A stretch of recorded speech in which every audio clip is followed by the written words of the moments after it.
So you've got your zip, and what to do is measure the length of that front border and get the closest zip to it. As you can see, what I've done there, I'll show you when I pin the second side on. I've actually folded the top over. That's going to be too long. The end of the zip comes to the end of the front seam. But I'll just fold that over at the back, and as I do over it, I'll sew that into place so it's not getting in the way. So what you need to do is match your bottom and your top edges together, and what I do is just work my way down and roll in where the stocking stitch is, so it's flat.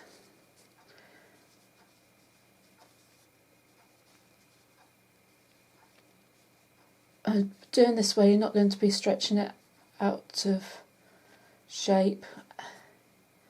Fold that over, and where that is, you just want to put a pin in to mark the centre. And what I do with the zip, because I'm not using the end bit that's got no zip on it, just fold it over end to end from where the usual part of the zip is, and I just pinch that so there's a mark, but then I put a pin in, and straight away I match that up. And you just want to make sure that your bottom of your zip is at the bottom of your cardigan, and then line those two pins up. I'll just stick a pin in that side to keep it in place, and what I'm doing is just folding or unfolding where it curls up and line it up against the edge of the zip. So just pull that zip out, pin out there, and as I'm pinning it, I'm just going through the tape of the zip. Then just go to the bottom, and I'll pin that in place. So matching up the edge of your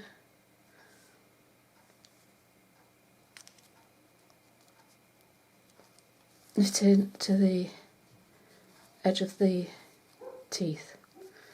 Just unfurl it as I go, make sure it's flat, and then just put pins in at regular intervals so it's not moving around when you sew it, to hold that in place.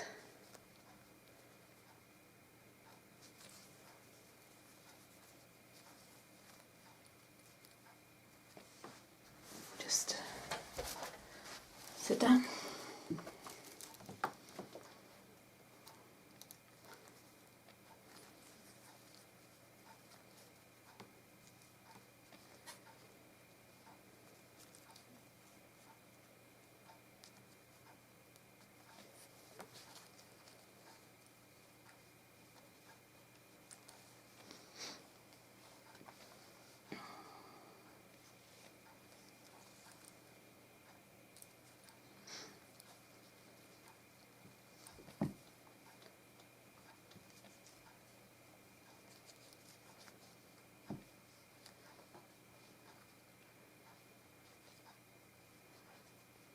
Just easing it into place.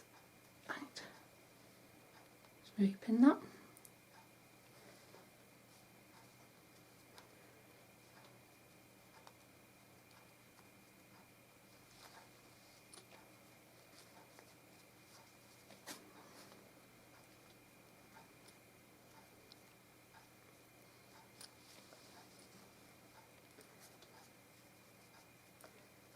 Yep. Just close up to the teeth, there we go. And then to the other side. So just going to fold that down out the way.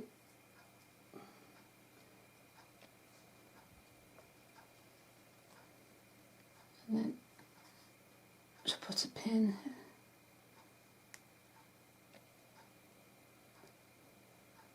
because the end's plasticated, you just have to adjust where you're putting your pin so you can get it through, otherwise it just bends.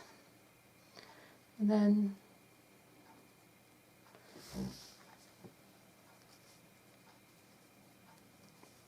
we're going to do it the other half.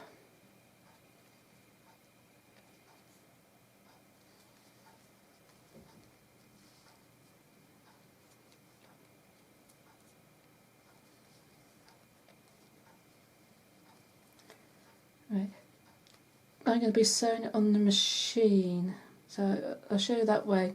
You can do it by hand, and I'll show you, I'll put a link to a good tutorial for that one that I saw.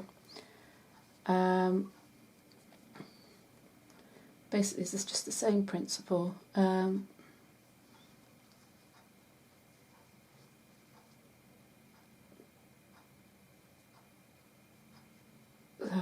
That might be useful to some of you that don't want to use the machine. There's just an end of yarn.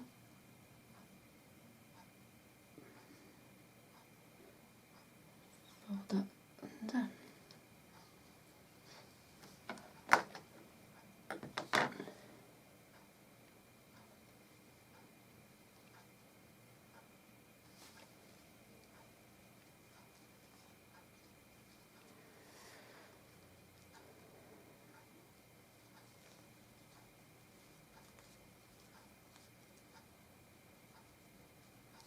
You just want to make sure it's flat. So that's your two sides pinned. What I'll do is, as I'm sewing, I'll just make sure that those edges are laying flat and close to the teeth. So just get the machine set up. Right, so I've got the machine set up with my zipper foot. This is one that's got a fixed foot so it doesn't move around, and it's smooth, which will help with getting the wool under. It's also adjustable so I can set the foot to where I need it most. So as you can see, that's the first, let's just take you out a bit. Oh, that's the first side done. And what you're aiming to do is to get it run into the edge of the teeth, but that it's not interfering with the zipper. And you're going to make sure that at the end that your excess bit is folded over. Snip off that thread. It may be easier once you've come to the end to fold it over and then just do stitch in there to hold it down. So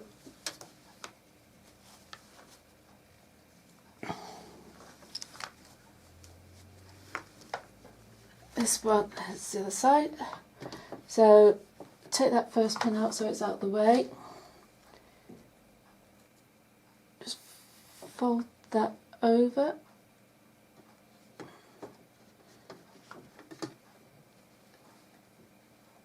and you want to arrange it so that your cardigan's not weighted down and going to be pulling away from you.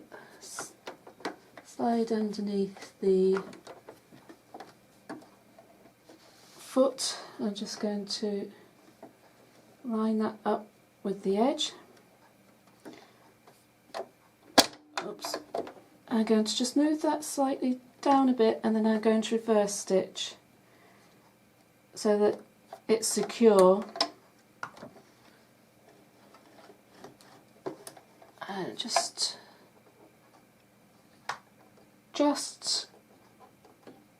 the foot a bit, just that's it. Just bring that in, tighten that, put the foot down, needle down, just reverse a few stitches, make sure that's flat, and then off we go. And we're going to take the pins out as we go, and as we go we're going to make sure that that is laying flat and up against the edge of the teeth without being in the way, and you're going to be stitching down just between the first row of your vertical stitches. just make sure that on this side it's not catching on anything and it's not going to be pulling out of shape. Just make sure it's supported. Take those pins up as you go, you don't want any accidents with those. Just making sure it's flat. There's no rush, so just take your time, just watch your pins that you're not sticking in yet. Just make sure it's flat.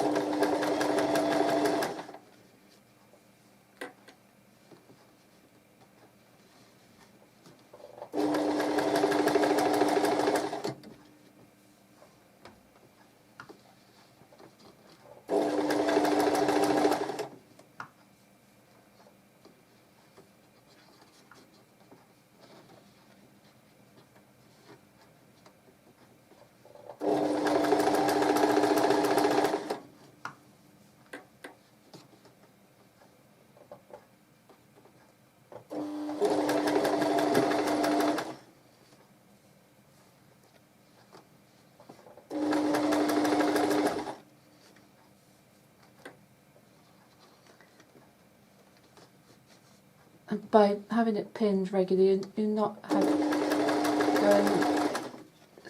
too far without it being secured, so there won't be too much movement in it.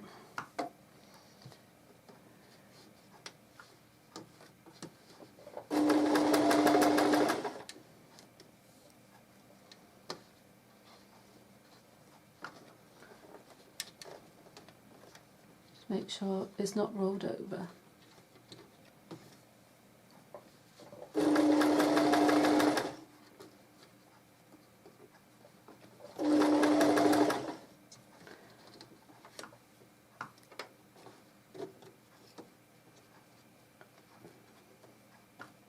There we go, coming to the end.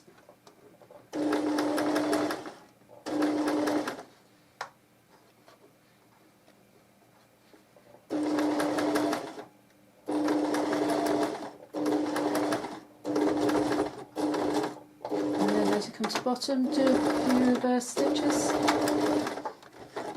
it's secure, and then you can cut off your ends.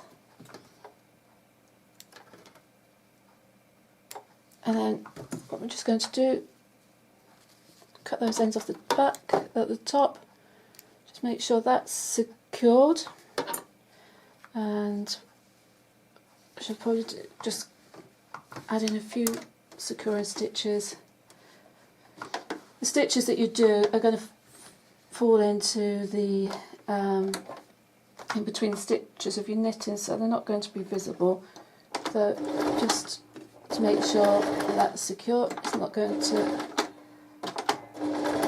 fold up out the way and get caught. So trim off all your ends. I've got just those ends to sew in at the bottom, and I'll sew that up behind the zip, in between the zip and the jumper. Oops. And there you have your zip sewn in place.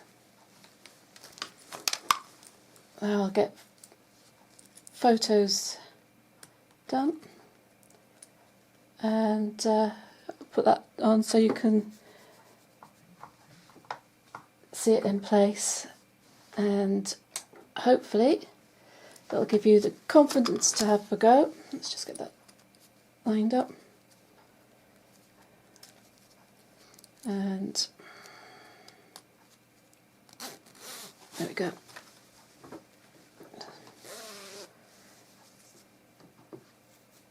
One zip. So I hope that's helped. Give it a go. I avoided doing zips for years. Thought if it scared me, and I thought I'd just give it a go, and then found it was a lot easier than I'd ever anticipated. So it's quite a nice way, makes a change, and for children it's a practical way of having a fastening for a cardigan too. So any questions, give me a shout, and I'll try and remember to put that link for the sewing up as well. It's got some good tips on there too.